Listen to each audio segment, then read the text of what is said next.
নির্মাণ কমিটির নির্দেশে বিক্রেতাকে সামনে রাখছি নির্মাণ কমিটির সাথে বিক্রেতাকে সামনে রাখছি আগে থেকে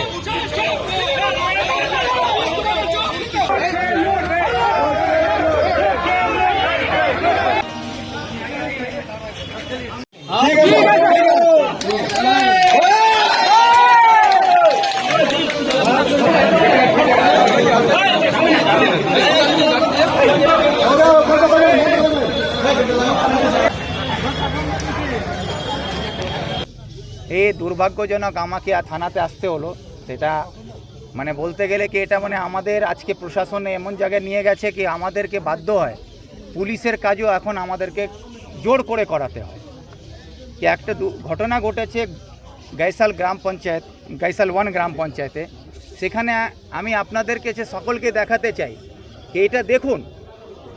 আর এটা রাজ্যের মাননীয় মুখ্যমন্ত্রী মমতা ব্যানার্জিকেও আমি বলতে চাই কি আপনি যে মাটি মানুষের কথা বলতেন, সুশাসনের কথা বলতেন, আপনি যে তোলাবাজদের বিরুদ্ধে কথা বলেন, কিন্তু আপনার দলের পঞ্চায়েতের প্রধান গাইসাল 1 গ্রাম পঞ্চায়েতের প্রধানের লেটার হেডে কীভাবে টাকা তোলাবাজি হচ্ছে তার সালিসিনামা করে সেখানে সই স্বাক্ষর করে তারা মানুষকে কিভাবে লুটে খাচ্ছে তার প্রমাণ আপনাকে দেখাচ্ছি।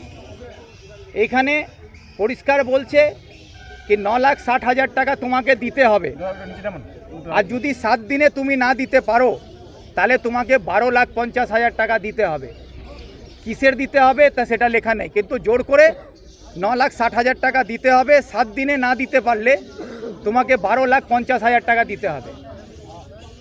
এই করে সেই পরিবারকে জোর করে তার জমি দখল করার একটা চক্রান্ত চলছে। সেই বেচারা ধনতলা বাজারে সরকারি জমির উপরে হোমস্টে করে তার পরিবারকে কোনোরকমভাবে নিয়ে বেঁচে আছে। সেই তার বাড়ি ঘর দখল করে সেই বাজারের জমিটা কাড়িয়ে নেওয়ার একটা চক্রান্ত চলছে। সেই জমি দিতে রাজি হয়নি, তাই তার উপরে নানান রকম অত্যাচার এবং তার ছেলেদের উপরে মিথ্যা মামলা, তার পরিবারের উপরে মিথ্যা মামলা করে এই ছেলেকে দেখুন, এই হচ্ছে সেই পরিবারের ছেলে। এই ছেলের আর এবং ভাই এদের উপরে কিডন্যাপিং কেস করা হলো, অ্যাটেম্পট টু মার্ডার কেস করা হলো, এদেরকে জেলবন্দি করা হলো। 15-20 দিন আগে জেল থেকে ছাড়া পায়, আবার মিথ্যা মামলায় আবার তাকে কিডন্যাপিং কেসে আবার জেলে ঢুকিয়ে দেওয়া হয়। এর ছোট ভাইকে, তার নাম হচ্ছে সাহিলকে আবার জেলে ঢুকিয়ে দেওয়া হলো। আমি পুলিশের কাছে জানিয়েছিলাম কি এই ঘটনাটা ঘটছে আপনারা দেখুন, কিন্তু কোনো ব্যবস্থা পুলিশ নিল না। এর বাবার নাম হচ্ছে ফিরোজকে জোর করে ওর জমি লিখিয়ে নেবে, সেই জন্যে ওকে মারধর করার জন্য রেল লাইনের ওপারে নিয়ে যাওয়া হয়। সেখানে বাবাকে বাঁচাবার জন্যে যখন মেয়ে যায়, মেয়েকেও মারে। তার বয়স হচ্ছে 14 বছর। সেই 14 বছর বাচ্চা মেয়েটাকেও পিটানো হয়। সে পালিয়ে যায় বাবাকে ছেড়ে, এবং সে যখন অভিযোগ করে তার অভিযোগ পুলিশ নেয় না। আমি খবর পাই, তখন পুলিশকে জানাই, তারপর এফআইআর রেজিস্টার্ড হয়। আজ অবধি প্রায় 3 মাস হতে যাচ্ছে, ওর বাবা এখনও নিখোঁজ। তার বাবাকে ওরা নিয়ে বিহারের দিকে চলে গেছে। তার বাবা এখনও জ্যান্ত আছে না বেঁচে আছে কি না, তাকে মেরে ফেলে কোথাও পুঁতে দেওয়া হয়েছে, কি করা হয়েছে কোনো খবর পাওয়া যাচ্ছে না। আমরা আশঙ্কা করছি এই জমি দখল নেওয়ার জন্য হয়তো ফিরোজকে প্রাণে মেরে দেওয়া হতে পারে। আর যারা অ্যাকিউজড আছে তারা এই সমাজের বিশিষ্ট ব্যক্তিগণ আছেন, তারা পুলিশ তাদের সকলকে জানে এবং পুলিশ তাদের কাছে গিয়ে বসে চা খায় এবং তারা থানাতে এসে পুলিশের সঙ্গে এখানে দালালি করে, কিন্তু তাদেরকে পুলিশ গ্রেফতার করছে না। আজকে আমরা থানায় এসেছিলাম, আমাদেরকে কথা দেওয়া হয়েছে কি তাদেরকে গ্রেফতার করা হবে। আমরা বলেছি যে যদি 48 ঘন্টার মধ্যে তার গ্রেফতারি না হয় এবং নিখোঁজ ফিরোজকে যদি উদ্ধার পুলিশ না করে, তার জন্য আইনি যা ব্যবস্থা দোষীদের বিরুদ্ধে নেওয়ার সেটা যদি না নেওয়া হয়, তাহলে আজকে ইসলামপুর জেলা নির্মাণ কমিটির আমাদের করণদিঘি থেকে নিয়ে চোপড়া 5টা ব্লকেরই আমাদের ব্লক প্রেসিডেন্টরা এখানে এসেছিলেন এবং তারা ইসলামপুর জেলা গড়া হোক তার সমর্থন জানিয়েছেন।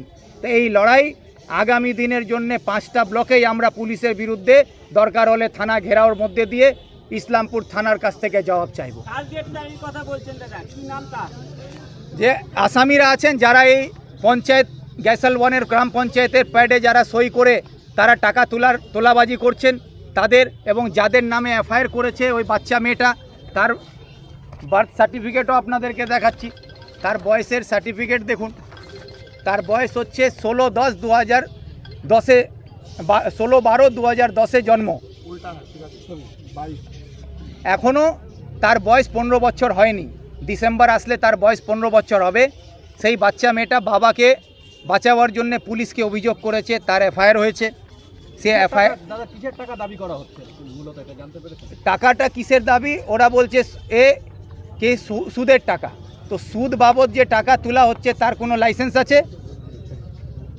সুদের লাইসেন্স হয়, সরকার কি লাইসেন্স দিয়েছে? তারা সুদের বাবদে 4 লাখ টাকার বিনিময়ে 21 লাখ টাকা তুলে নিয়েছে, এবং সেটা ওরা স্বীকার করছে, তার রেকর্ডিংও পুলিশের কাছে আছে।